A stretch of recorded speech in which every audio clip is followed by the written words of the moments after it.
အားလုံးပဲမင်္ဂလာပါဗျအခုကတော့ဒီမြန်မာပြည်ကနေပြီးတော့ဒီ D2 ကျောင်းသူပေါ့နော်ကျောင်းသူလေးဒီနေ့ကိုရီးယားကိုကျောင်းသူအမတယောက်ပေါ့နော်ကိုရီးယားကိုရောက်တဲ့အတွက်ကြောင့်မလို့ကျွန်တော်သူတို့ရဲ့ကျောင်းကိုသွားပြီးတော့ခေါ်มาဖြစ်ပါတယ်ဘာလို့လဲဆိုတော့သူကမြန်မာပြည်မှာကလေးကကျွန်တော်ကိုအလုပ်ရဲ့နောက်ထပ်ဒီအဆောင်ရယ်ပေါ့နော်အခန်းရယ်ပေါ့ကျွန်တော်အပ်ထားတဲ့အတွက်ကြောင့်မလို့ပေါ့နော်ကျွန်တော်သွားကြိုပေးมาဖြစ်ပါတယ်မြန်မာပြည်မှာကလေးကသူကအလုပ်ကိုကျွန်တော်ကိုကြိုပြီးတော့ရှာခိုင်းထားတယ်ပေါ့နော်ပြီးတော့အခန်းတွေလည်းကြိုပြီးရှာခိုင်းထားတယ်သူကကျောင်းအဆောင်မှာမနေချင်တဲ့အတွက်ကြောင့်မလို့အပြင်မှာပဲနေချင်တဲ့အတွက်ကြောင့်မလို့အပြင်အဆောင်တွေရှာပြီးအပြင်အခန်းရှာပေးပါဆိုလို့အခန်းရှာပေးထားတယ်အလုပ်လည်းသူကိုကြိုပြီးတော့ရှာထားပေးပါဖြစ်ပါတယ်ဒါကတော့သူတို့ကျောင်းရောက်ပြီပေါ့နော်သူတို့ကျောင်းရောက်ပြီဒီနေ့ကတော့သူတို့အယောက်40တုပ်လို့ပြောတယ်ပေါ့နော်အယောက်40တုပ်ဖြစ်တယ်တချို့တွေလည်းလာကြိုတဲ့သူတွေလည်းရှိရပေါ့နော်တချို့ကျတော့လည်းကျောင်းအဆောင်မှာနေကြတယ်ပေါ့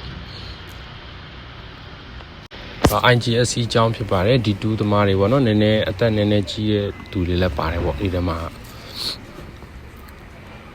ကျောင်းဆောင်မှာမနေချင်ဘူးအပြင်ဆောင်မှာနေချင်တယ်ဆိုရင်ကျွန်တော်နာမကြိုပြီးဆက်သွယ်လို့ရပါတယ်ဒါကတော့ဒီအရှိရ brother လည်းသူ့ရဲ့အမျိုးသမီးလာကြိုတာလို့ပြောတယ်ပေါ့နော်ကျွန်တော်လည်းဒီကျွန်တော်ကိုအလုပ်အပ်ထားတဲ့အမကိုလာကြိုတာဖြစ်ပါတယ်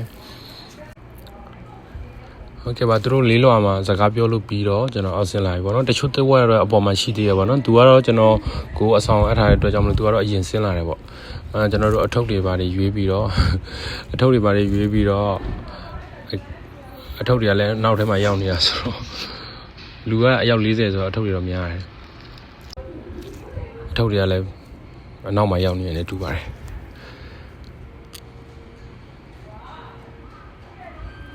ဟိုးအနောက်မှာရောက်နေအထုပ်တွေ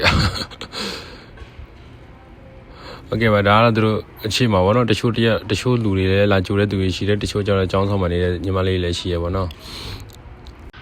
ဒါကတော့ကျောင်းရှိပေါ့နော်ကျောင်းရှိသူတို့တွေလည်းတချို့လူတွေလည်းလာကြိုကြတာတွေ့ရတယ်ပေါ့နော်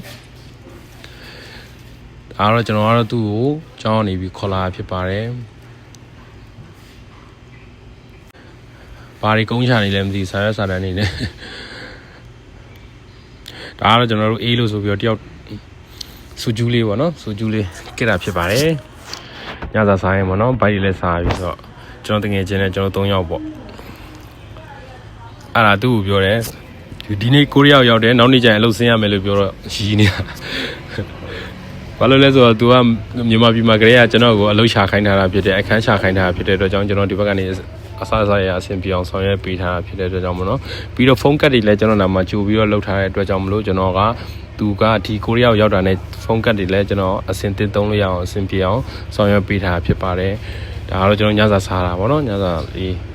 ဒါကတော့သူ့အခန်းကိုလိုက်ပို့ပေးတာဖြစ်ပါတယ်အခန်းကကျွန်တော်တို့ကမှအမျိုးမျိုးစုံစမ်းလို့ရပါတယ်เนาะဇဘော်တက်နိုင်တဲ့သူတွေကတော့ဇဘော်များများနဲ့ပေါ့နော်ဇဘော်တက်နိုင်တဲ့သူတော့ဇဘော်ပေးပြီးတော့အခန်းချလို့လည်းရတယ်ဇဘော်မတက်နိုင်တဲ့သူတွေကျတော့ဇဘော်မရှိတဲ့အခန်းတွေချလို့လည်းရပါတယ်ကျွန်တော်ဆက်ဆက်ရအဆင်ပြေအောင်လုပ်ပေးတာဖြစ်ပါတယ်ဒါကတော့သူ့အခန်းလေးပေါ့နော်သူကတော့အခန်းငယ်လေးပဲတဲ့လောလောဆယ်အခန်းငယ်လေးပဲနေမယ်ဆိုတဲ့အတွက်ကြောင့်မလို့ကျွန်တော်အခန်းငယ်လေးပဲအဆင်ပြေသလောက်လေးကျွန်တော်ရှာထားပေးတာဖြစ်ပါတယ်အလုပ်ကတော့မနေ့ပြန်ကြရင်သူ့ကိုအင်တာဗျူးလိုက်ပို့ပြီးတော့အလုပ်ကိုလိုက်ပို့ပေးမှာဖြစ်တယ်ပေါ့နော်ဒါကတော့သူအခန်းကိုအရင်လိုက်ပို့ပေးတာပေါ့နော်အခန်းလေးကတော့အရန်တော့မကြည့်ဘူးဒါပေမဲ့တယောက်တည်းနေလို့ဖြစ်တယ်ရောက်ချင်းညီမလေးတွေဆိုရင်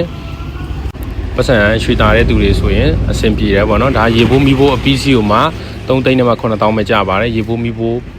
အကုန်လုံးအပီးစီကိုမှ3သိန်း9000ပဲကျပါတယ်အခန်းလေးလည်းကျွန်တော်လိုက်ပို့ပေးဖြစ်ပါတယ်အဲ့ဒါသူ့ကိုနောက်ရက်တွေကျရင်ရထားဘလို့စီးရမလဲစသည်အဖြစ်အကုန်လုံးဆက်ဆက်ရဟိုအဖြစ်မှဒါတော့အိမ်စာအခန်းစာချုပ်လေးဖြစ်ပဲပေါ့နော်အခန်းစာချုပ်လေးလည်းပေးလိုက်ပါပြီโอเคပါကျွန်တော်လည်းကျွန်တော်တကယ်ချင်းဒါကတော့ဆောင်းတဲ့ခေါင်းအုံးတွေလည်းကျွန်တော်ပေးလိုက်ပါပြီပေါ့နော်ဆောင်းတဲ့ခေါင်းအုံးတွေလည်းအဆင်ပြေအောင်ဆောင်ရွက်ပေးလိုက်ပါပြီဟုတ်ကဲ့ပါကျေးဇူးတင်ပါတယ်